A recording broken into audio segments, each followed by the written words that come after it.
AFD and NYC. Is it springtime yet? Hi, friends. Welcome to another episode of That Sounds Fun.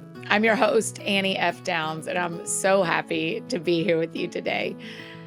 Just as a reminder, on That Sounds Fun in 2025, we are doing interview episodes every Monday in our series, That Sounds Fun, The Seasons. We have a special TSF Seasons guidebook to go along with each episode, a place for you to take notes and assess your season across multiple areas of life. That is available at anniefdowns.com/seasons. The winter pages are there, and next week, if you've already purchased the guidebook, we'll be sending you the spring pages as well. Once a month, I get to come here, just me and you, and talk about something I am processing. This started about 15 months ago when I first moved to New York, and we called them AFD and NYC, as I was real-time learning what it was like to live in this city, where I am today too, and how it was different from the life I had known for a long time in Nashville. One of the episodes that mattered a lot to me and mattered a lot to many of you was AFD and NYC episode 6, an essay about my body and about how New York City was changing my body. No, that's not what happened. New York didn't change my body. New York changed my mind about my body. A truth that remains today, a year and a half into this wild dual citizenship life I'm trying to have, is that mostly my body thrives in New York. It thrives in ways it does not thrive in other cities. I've lived in a few places, but nowhere have I had the experience I am having here. The amount of walking surrounded by so many bodies and so many shapes and sizes and so much freedom to be you. It's why I love the subway. It's why I love Central Park. I just love that we are all embodied together, experiencing each other in a version of traffic, but traffic that isn't hindering our humanness by separating us in cars. We are in crowds of unique humans that all bring their own history and their own pain and joys, their spiritual experiences and the spiritual forces they have allowed, and their actual body. We bring them all together. My friend Meredith and I left a Broadway show last night and ran down the steps at the 50th Street entrance to the Uptown 1 train just as it was pulling up and filling up. We ran, real-time ran, to get onto one of the subway cars. About 30 college students were in the same car, and they weren't moving to the middle of the train, which is a must do when it is crowded. So more people can get in the doors. You've got to scoot to the middle of the train. I lost my patience trying to get on and said, "Y'all, please move," and shoved my way past them into the center of the subway car. Bodies passing bodies, reflecting together after shows, experiencing each other, and flesh that takes up space in the world. I was so annoyed at those students, and also I just love it. Also, New York tip that I learned this week: you don't talk about a show when it is over until you are 5 blocks away from the show. You never know when someone's friends or parents are like standing around you, sitting around you, walking around you. So hold your opinions and thoughts after you leave a show until you are 5 blocks away. I'm sitting outside a cafe right now as I write this. The sun has just barely been out and the temperature is just barely crusting into the 50s, but warm enough is close enough. I am willing it to be here by behaving like it's warm. And as I sit, the sidewalk is bustling back and forth in front of me with people, all sorts of people. And they all got dressed today and left their homes, and they are walking around feeling or feigning confidence. It's one of my favorite things about this city. If I love how we have to interact with each other's bodies on the subway, I equally love how we all walk on sidewalks. Because I need you to know that my neighbors in New York City strut. Not always intentionally, but everyone crosses the street with purpose. And where I come from, walking with purpose is a strut. It has taught me an important thing and been a real catalyst in the changing of my mind and how it feels like my body thrives here. In New York, if you decide you are beautiful, you are. In New York, if you walk with confidence, you are believed to be confident. The size and shape of your body doesn't determine as much here as the way you carry that body through the world and through New York. While my mind has, in the last year and a half, changed pretty drastically in how I think about my body, my physical body has also changed, and I am stronger than I've been maybe ever, but for sure in a long time. I think that has to do with the amount of going up and down stairs and lugging things here, there, and everywhere, and just the constant walking in New York. My body feels healthy and strong. But with that being said, something is off in my body. I told someone today that I feel like I'm made of cement.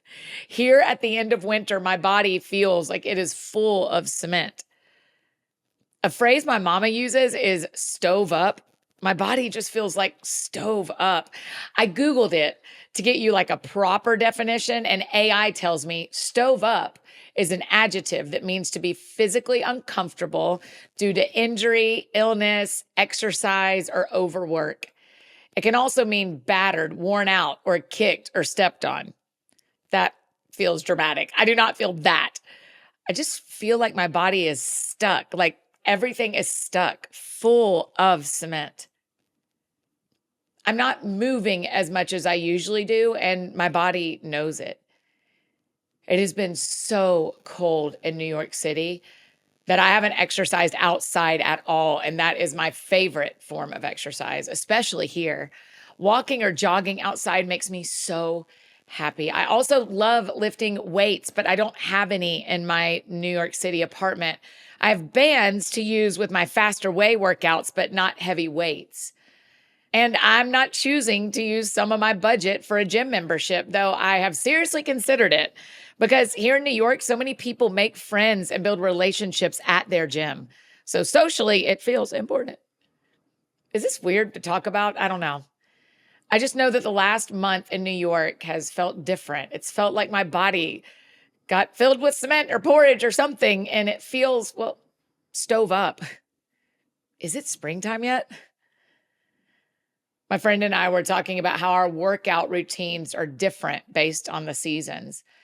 And if you look in history, before the Industrial Revolution, people lived more seasonally. And of course, they were inside and more quiet and slower and conserving energy in the winters and doing the exact opposite in the summers.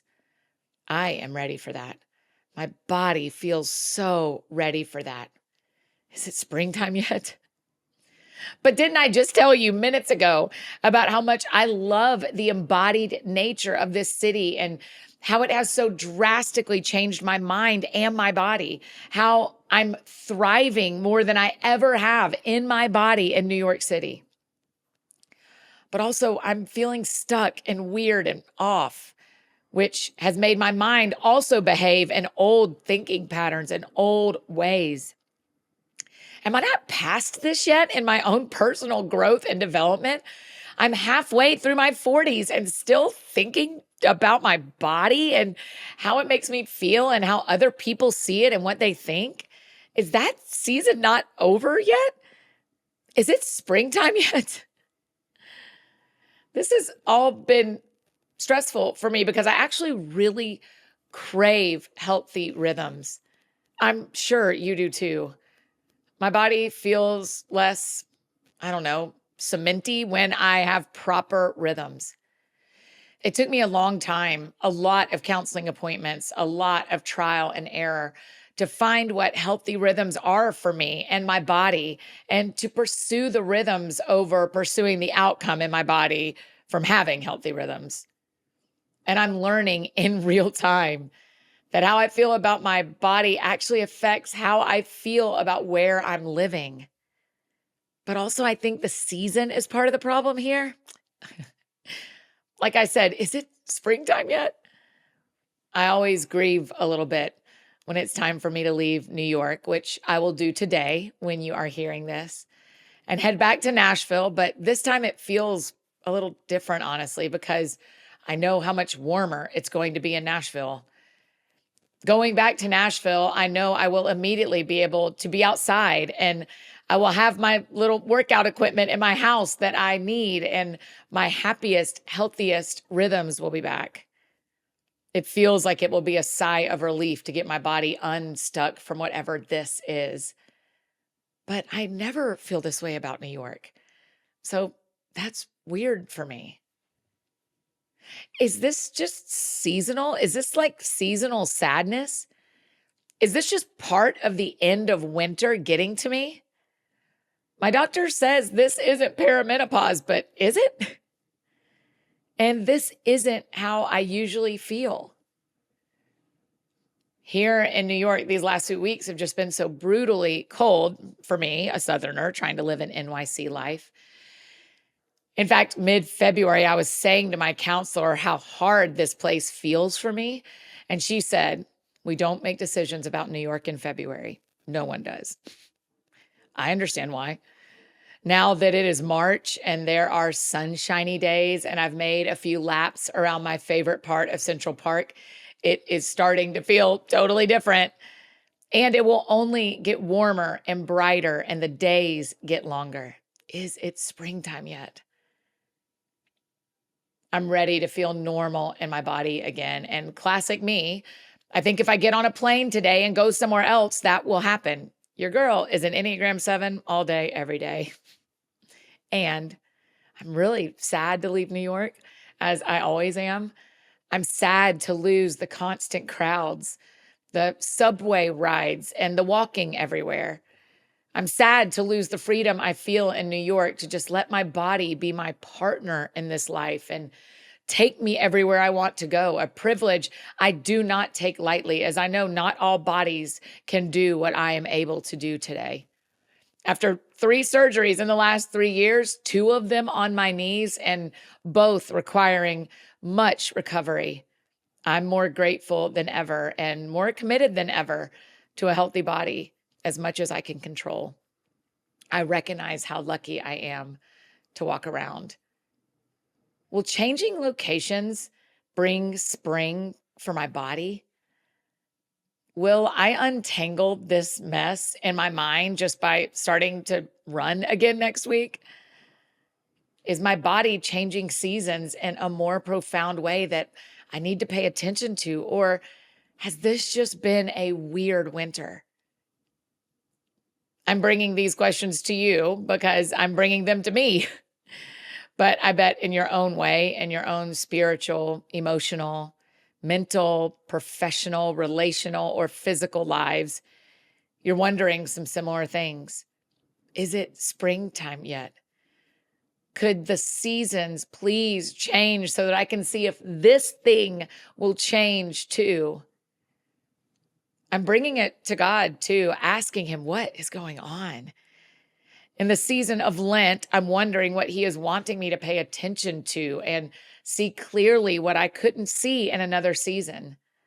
Lent is just days old, and I'm already feeling the weight of it, the clarity and the conviction. I'm not one who loves to tie bows on things, but I have a good bow for us here today as we are wishing spring was here in our cities and in our bodies and in our hearts. What do? We just keep going. We just keep walking. We just keep honoring what we feel. I journaled all of this and talked through all of this with my counselor before bringing it here. We keep telling ourselves the truth. Something has changed in my body. Something has changed in my mind. I don't understand it, and I don't like it.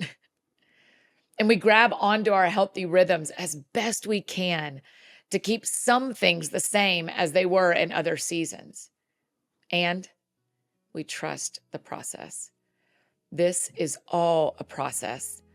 Our bodies, our spiritual lives, every relationship we are in, all in process. And what is happening today is meant for you. It is part of the journey. So we trust the process. And by that, I mean trusting God in the process that He is allowing. As we soon turn the page to spring in the Northern Hemisphere, at least, we trust the story. We trust the author. We trust our bodies. If you have thoughts to share, there's a great place for that on Instagram at That Sounds Fun Podcast. I would love, love, love to hear your thoughts about any of this. Thanks for following along on this journey with me. We are sure learning together in real time, aren't we? Hope you have a great weekend. Hope you experience a little bit of spring in your life too. And we'll see you back here on Monday, where I get to share with you a really special conversation with our dear friend, Ellie Holcomb.